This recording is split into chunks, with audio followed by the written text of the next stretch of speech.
Hello dear student, welcome. तो cash budget क्या होता है, राइट? तो कैश बजट मतलब होता है पैसा का आना जाना, राइट? तो ये तुम्हारा क्वेश्चन है, इसका मस्त में स्क्रीनशॉट ले लो। क्वेश्चन खतरनाक है पर प्यार मोहब्बत में इसको अच्छे से सॉल्व कर लेंगे, ठीक है?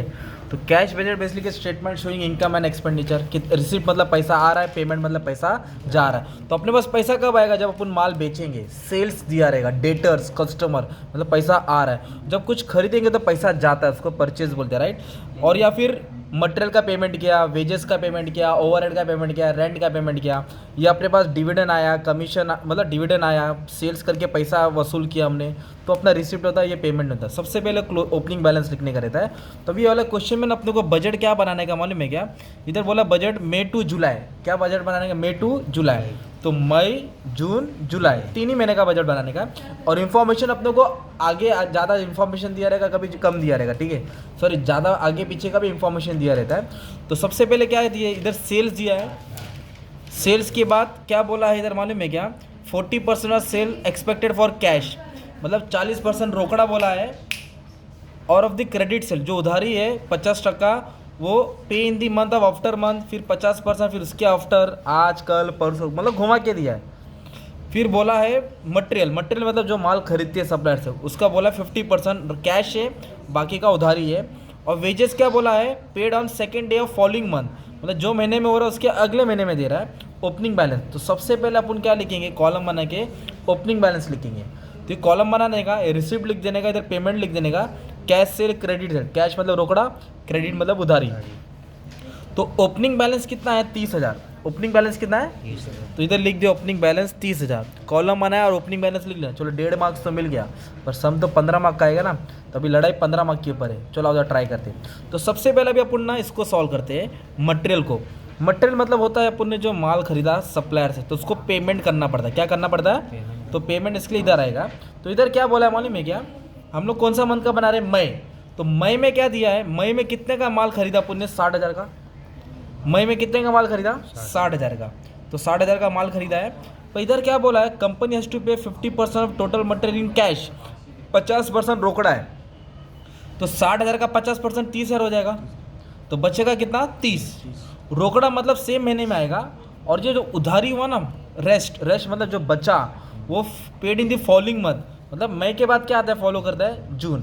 तो जो 60,000 का माल खरीदा, उसका आधा पेमेंट मई में किया है और आधा पेमेंट जून में किया है। आधा आधा, सिंपल 50%, आधा अभी है और आधा बाद में।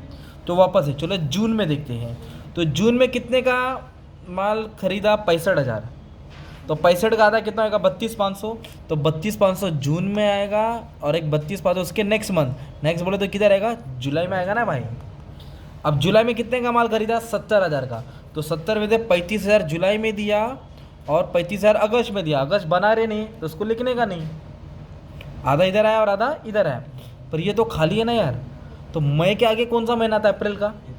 मई के आगे क्या आता है? अप्रैल आता है। तो कुछ अप्रैल में हुआ रहेगा और कुछ मई में हुआ रहेगा। तो ये अपने को अप्रैल का उठाना पड़ेगा। अप्रैल में कितने का माल खरीदा था? 50। तो 50 का आधा कितना हो गया? 25। तो 25 अप्रैल में आएगा और 25 मई में आएगा। तो अप्रैल का तो लिखने का नहीं, पर मई में तो 25,000 लिखना पड़ेगा ना यार।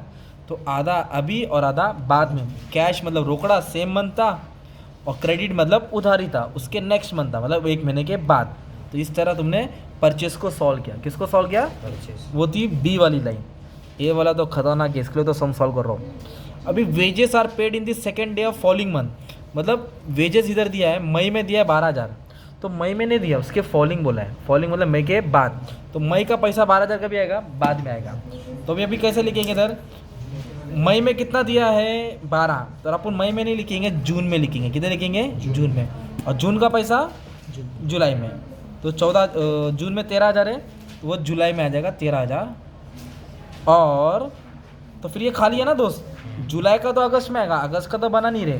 तो मई का कब? मई में कौन सा महीने का आएगा? अप्रैल का आएगा। तो अप्रैल में कितने वेजेस भरा था? 10,000। अप्रैल में 10 भरा था ना, तो वो मई में होएगा ना यार पेमेंट, ऐसा है। और वेजेस खर्चा तो इसलिए पेमेंट में आया ना, सिंपल।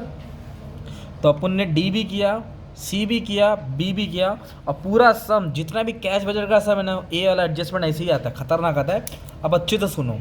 तो सेल्स मतलब जो अपन ने माल बेचा है, और ये महीने में पैसा आएगा, मतलब रोकड़ा वसूल करना है, तो वो अपना होता है रिसिप्ट्स। ओके, तो इधर मैंने सेल्स लिख दिया मई जून जुलाई। चलो मई का सेल्स देखते हैं। मई में कितने का माल बेचा? 1,80,000। तो मई में अपन ने कितने का माल बेचा था? 1,80,000। तो रोकड़ा कितना, उधारी कितना? तो इधर बोला है 40% sale are expected to be cash, तो 40% रोकड़ा हो गया, 40%। तो बचा कितना इसका? 60%। बचा क्या बचा इसका? 60%। सिंपल। तो 1,80,000 का 40% निकालेंगे। 1,80,000 का कितना परसेंट निकालेंगे? 40%। तो 72,000 आ जाएगा। कितना आ जाएगा? 72। तो इधर 72 लिख दिया। 1,80,000 में से 72 माइनस करूँगा तो कितना होएगा? 1,08,000। कितना बचा? 1,08,000। अब 1,08,000 की क्या खानी है? ऑफ द क्रेडिट सेल, मतलब जो क्रेडिट सेल है 50% expected to pay in the month of after month, मतलब 50, मतलब ये अप्रैल में ना, सर ये मई का है, ये कौन सा महीने का है? तो रोकड़ा मई में आएगा, थोड़ा जून में आएगा और थोड़ा किधर आएगा? जुलाई में। तो इसका आधा, 1,08,000 का आधा कितना हो गया? 54 जून में आएगा, और इसका आधा कितना आएगा? 54। मतलब क्या करने का था? मई का 1,80,000 है ना, उसका सिर्फ 40% निकालेंगे। कितना? 40% इधर आएगा, 40%। अभी जो बचा ना उसका आधा अगले महीने मिलेगा, और जो बचा उसके अगले महीने में मिला। एक आज मिल रहा है, एक कल मिल रहा है, एक परसों मिल रहा है। तो आज कितना मिल रहा है अपने को? 40%। कितना मिल रहा है? तो 1,80,000 का 40% कितना हो गया? 72,000 आज मिला। और जून में कितना मिलेगा? इसका आधा, इसका आधा बोले तो 54 एक इधर मिलेगा, और नेक्स्ट 54 जुलाई में मिलेगा। तो 40% आज मिला, जो बचा उसका आधा आधा कल परसों, ऐसा लाइन मतलब 40% cash, 50% expected to pay in the month after month of sale, और 50% expected pay in the second month after sale. इसके सेकेंड मंथ है ना। फिर से करा तो जून का करा तो जून में कितने का माल बेचा? 1,40,000। तो 1,40,000 का है ना, 1,40,000 का कितना परसेंट निकालेंगे? 40%, 56,000 हो गया। तो वो जून में आएगा, है ना। तो 1,40,000 में से 56 गया ना, तो कुछ तो बच रहा है, तो 84 बचा। कितना बचा? इसका 2 टुकड़ा करेंगे, एक 42 करेंगे और एक कितना करेंगे? 42।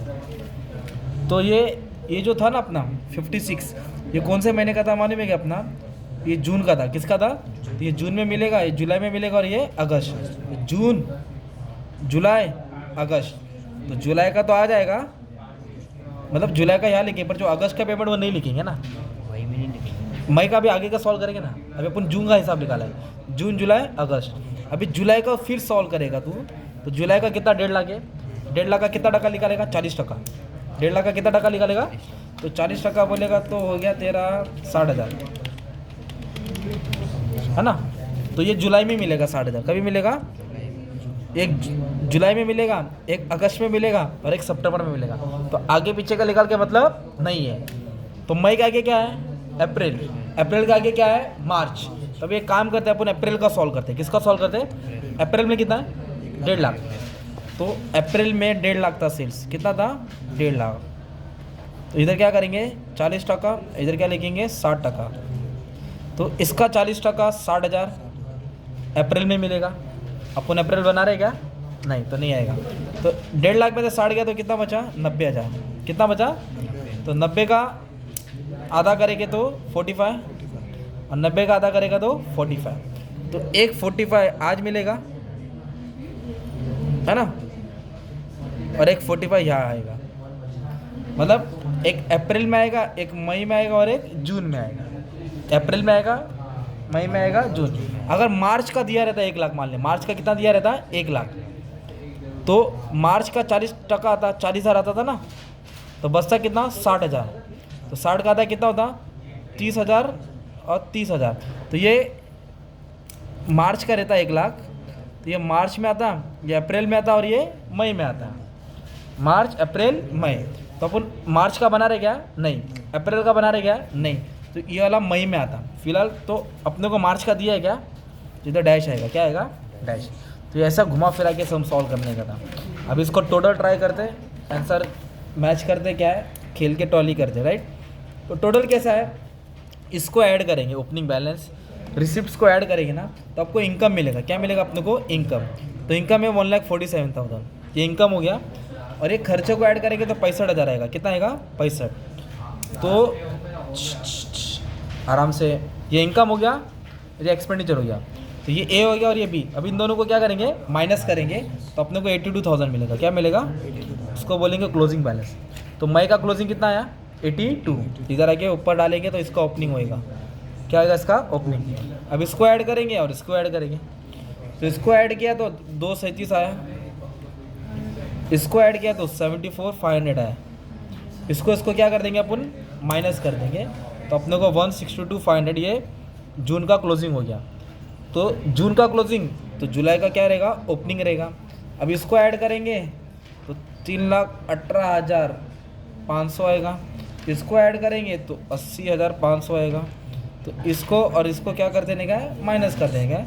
जो भी तुम्हारा आंसर आएगा ये मंथ एड का फाइनल बजट का अमाउंट रहेगा, क्लोजिंग बैलेंस। 3 महीने का था तो इतना, 4 रहेगा तो 4 कॉलम बनेगा। ऐसे घुमा फिरा के क्वेश्चन आता है यार, तो कैसे सॉल्व करना पड़ेगा। तो मैंने कोशिश किया हो, आप लोग भी ट्राई कर लो, अच्छे से हो जाएगा। And thank you very much and all the best for exam. ठीक है।